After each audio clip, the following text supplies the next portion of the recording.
संगत जी प्रेम नाल कहना धन हंकार जी हजकोट कपूरा दे इस अनाज मंडी के अंदर ये सत्संग रूप इन्ने सोने सुनहरे पल सब दे हिस्से आ रहे ने ता ओ भाव वही भक्तां वाले संतां वाले सब दे जो अपने घरां तो दूर दूर तो भी चल के आए ता उद्देश्य यही हैगा कि संगत जाना है ते संगत आके की करना है, सिर्फ बह के नहीं चले जाना है।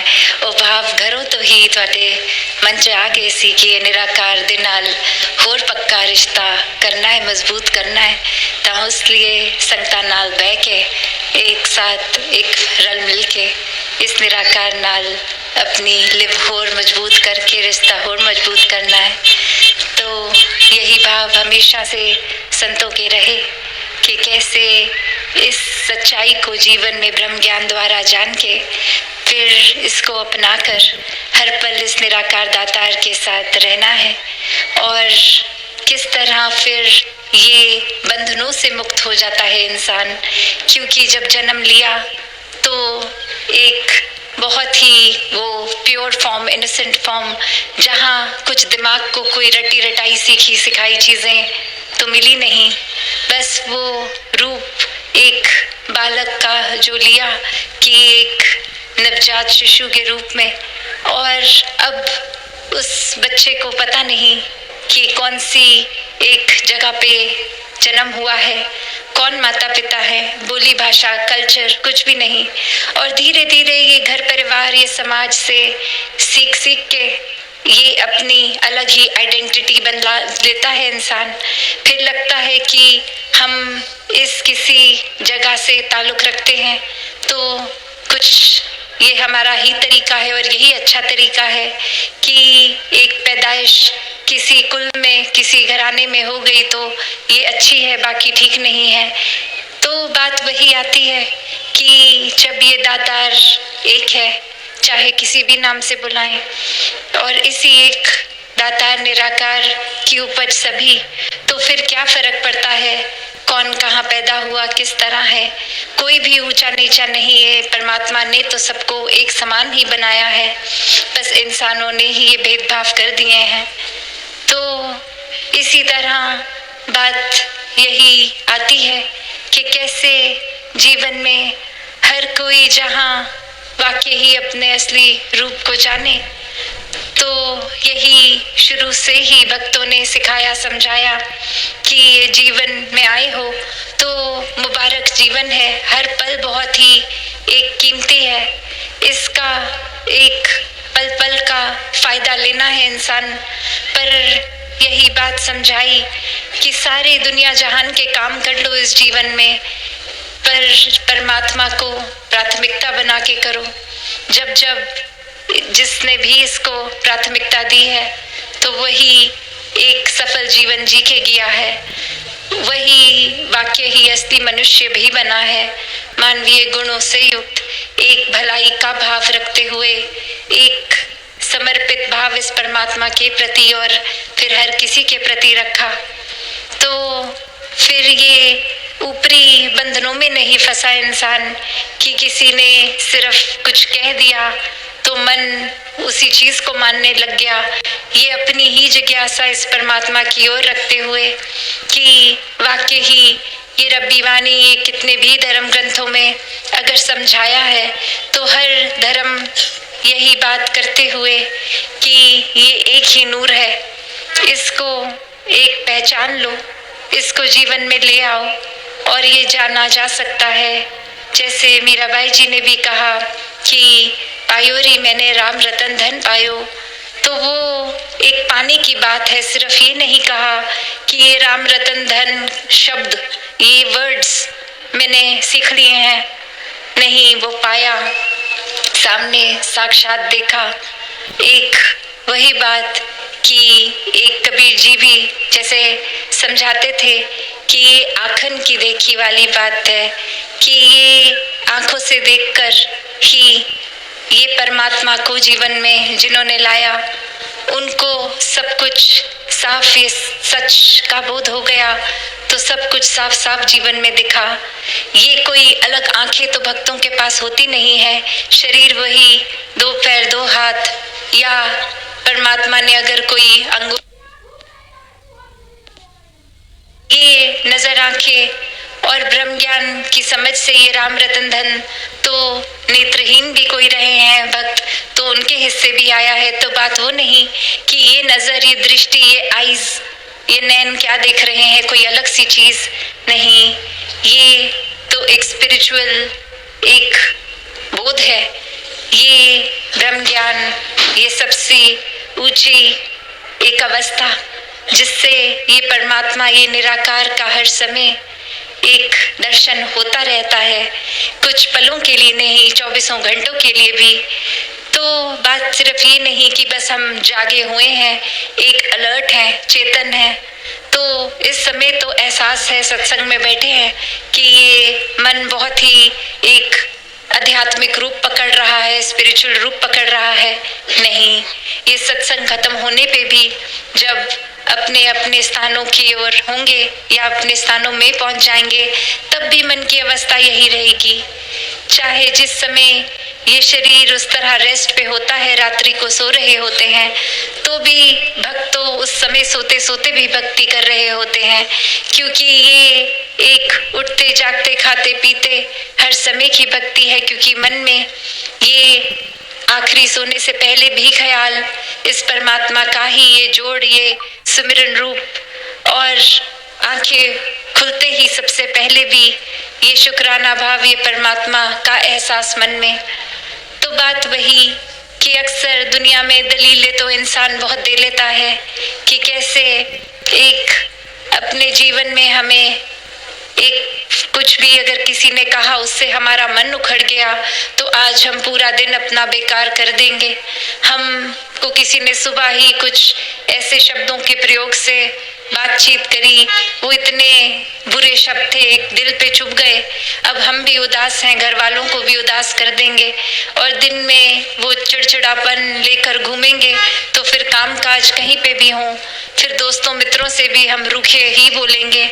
तो क्योंकि हमारे साथ एक व्यक्ति ने कुछ ऐसा किया, वो एहसास पकड़ के हम वो उस एहसास को मन में लेकर चल रहे हैं कि अच्छा नहीं महसूस कर रहे, तो फिर हम बाकियों का दिन भी खराब करना शुरू करते हैं। हम एक घर वाले हों या कोई भी, तो वो नोटिस तो करते हैं कि आज उदास है ये इंसान, और फिर वो प्यार करते हैं तो पूछते भी हैं। और बात वही आती है कि अगर हम चलो ऊपर ऊपर से उनका मन रखने के लिए ये भी बोल देते हैं नहीं कोई बात नहीं, सब ठीक है, पर बात वही कि जहाँ दिल का रिश्ता है वो तो भाव पकड़ ही लेते हैं। तो कैसे सिर्फ ये रिपल इफेक्ट की जो बात आती है कि अगर जैसे स्थिर पानी में हम थोड़ी सी भी एक सेकंड के लिए एक अपनी उंगली डालें या कुछ भी, तो कैसे उसकी गोल गोल वेव्स बनती आगे चली जाती हैं। तो बात वही कि हम इसलिए एक अच्छी अगर कोई बुरी चीज़ हमारे साथ हुई है तो उसको वहीं अपने तक ही, अपने अंदर ही उसका मंथन करके इस परमात्मा से जुड़ के एक वो एहसास देकर कि नहीं ये चेतनता है हमारे पास। अगर किसी ने हमें डांटा या कुछ भी गलत बोला तो हम बाकियों से अपने इस पॉइंट को बनाएं खुद को कि यहाँ से वो आगे नेगेटिव चीज़ नहीं जाएगी। हम वो फिल्टर बन सकते हैं। एक जैसे छाननी होती है, चाहे हम अगर वो छाननी में कुछ भी पलटते हैं, दूध पलटते हैं तो मलाई रह जाती है और वो दूध गिर जाता है, तो वो छाननी वो फिल्टर का उस समय काम कर रही है। तो बात वही कि अगर छाननी ना लगाएं तो दूध भी जाएगा, मलाई भी जाएगी, कोई और अगर कीड़ा मकोड़ा भी आ गया है तो वो भी जाएगा। तो बात वही कि एक किसी ने बुरा महसूस करवाया और हमने किया, तो आगे वो हम खुद अपने मन को परमात्मा से अगर जोड़ लें, ये साफ कर लें, तो फिर ये आगे कोई भी चीज़ जाएगी तो छन कर ही जाएगी। फिर हमें चाहे किसी ने कड़वे बोल दिए, हम तो आगे किसी और से कड़वे बोल नहीं बोल पाएंगे। फिर ये बात मन में आएगी ही नहीं कि किसी ने मेरे साथ बुरा किया तो हम आगे हर एक के साथ बुरा करते जाएंगे। नहीं, वो बदलाव की कड़ी हम ही हैं। अपने अंदर खुद का हर कोई अंतर्यामी और देख ले कि ये वाकई ही अगर गहराई से सोचें तो सिर्फ एक बहाना ही है कि आज हम उखड़ गए हैं क्योंकि किसी ने उखाड़ दिया है एक मन को। तो बात वही कि बाहरली स्थितियों को तो हम कंट्रोल नहीं कर सकते, कुछ भी हमारे मन में हो रहा है उसको ज़रूर हम एक बदल सकते हैं। एक प्रभाव, एक असर इस तरह से नहीं लें अगर, या अगर ऐसी बात नहीं है कि एक बुरे और कड़वे शब्द दिल को चुभेंगे नहीं, पर अब वो हम चुभन के साथ क्या कर रहे हैं वो फैसला हमारा है कि क्या हम वापस जुदासी न जाने कितनी बार ये शब्दों का प्रयोग करती है कि बेनिफिट ऑफ द डाउट्स देता है इंसान की चलो बोल दिया शब्द ही थे, इग्नोर। तो अगर कोई भी एक वजह कारण अपने मन में बना लें कि चलो कुछ होगा उनका मसला, उस वजह से बोल दिया, गुस्सा किसी और का हम पे निकाल दिया, कोई बात नहीं। या फिर एक बिल्कुल संतमति खो दें, एक बिल्कुल एक बदले की भावना रखे। और अक्सर होता है चलो वो इंसान तो अजनबी कुछ बोल के चला गया, अब जीवन में शायद मुलाकात नहीं होगी, पर हमारे मन में तो इतना कुछ भर गया है बुरे फीलिंग्स, तो अब हमें अपने पराये जो भी मिलेंगे हम बस उन पे ही वो गुस्सा निकालते रहेंगे।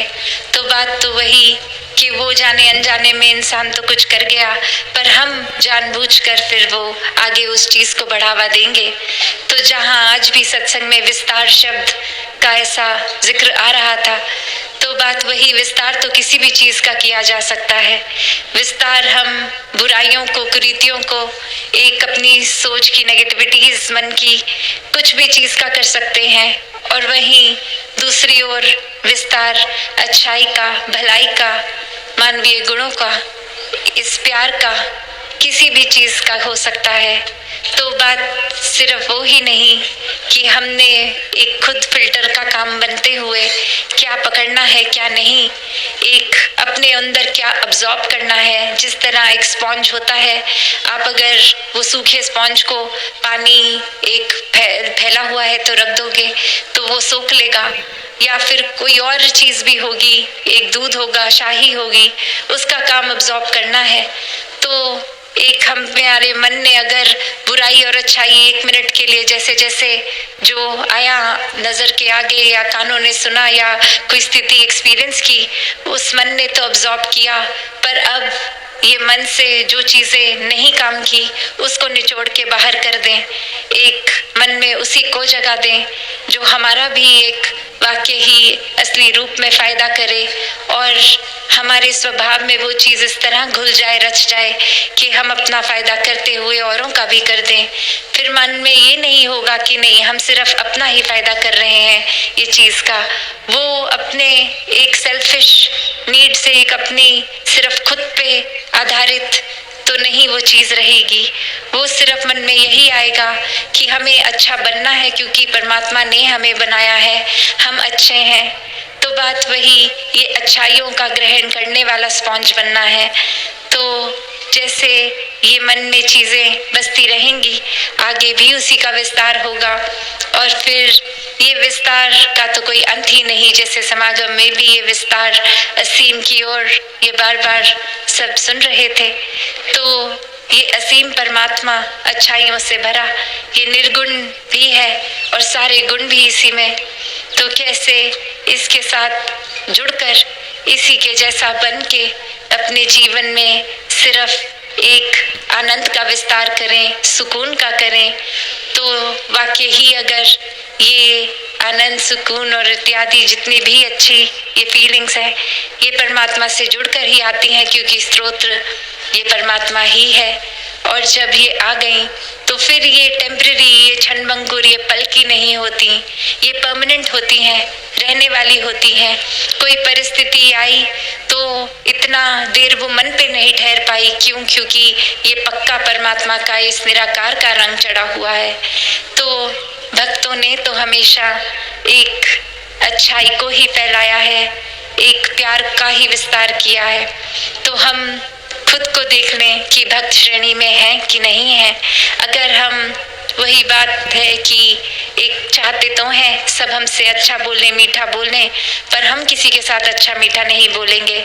हम किसी भगवान का नाम एक लेते हैं और दावा करते हैं हम ये भगवान के इतने भक्त हैं कि हम पूरा दिन ये नाम जपते हैं, पर वो भगवान की जो शिक्षा है, क्या वो शिक्षा को अपनाया कि सिर्फ एक बात सिर्फ वो प्यार की ही हर किसी पीर पैगंबर ने हमेशा सिखाई? तो क्या वो हम बात पकड़ रहे हैं? क्या हमने अपने दिल को इतना विशाल कर दिया है? अगर किया है तो मुबारक है जीवन, वरना तो सिर्फ नाम जपने से एक अपना भी सुधार नहीं होगा, एक अपने अंदर तब्दीली भी नहीं आएगी और एक समर्पित मन फिर परमात्मा की तरफ नहीं हो पाएगा और मानवता के प्रति सेवा का भाव भी नहीं आ पाएगा। तो हर किसी ने जहाँ इस परमात्मा सेवा के ही एक सच्चे रूप में जुड़ना है, सिर्फ नाम तक ही नहीं सीमित रहना, सिर्फ वाणियों को पढ़ते ही नहीं वहाँ तक ही सीमित नहीं रहना, वो वाणियों में लिखा क्या है उसको ग्रहण करना है, समझना है, फिर वो वचनों पर चलना है। तो हर कोई इस संसार में मनुष्य का जो रूप लेके आया है वो मुक्ति का हकदार है, क्योंकि ये मानुष जीवन ही ये बंधनों को काटने वाला जीवन और ये ब्रह्म ज्ञान द्वारा एक सच्चाई, ये एक परमात्मा जो है क्या है, ये अनुमान की बात नहीं, ये एक वाक्य ही ब्रह्म ज्ञान की दृष्टि से देखने वाली बात, यही वो नजर है। तो दातार हर किसी को ये नजर बख्शे और जिनकी झोली में ये नजर है वो एक बहुत ही चेतन होके पल पल इस परमात्मा के असली रूप से प्यार करते हुए इसके साथ एकत्व स्थापित करके पूरे ब्रह्मांड की हर कड़ी के साथ एकत्व और प्यार स्थापित करते चले जाएं। सत्संगत जी, धन निरंकार जी।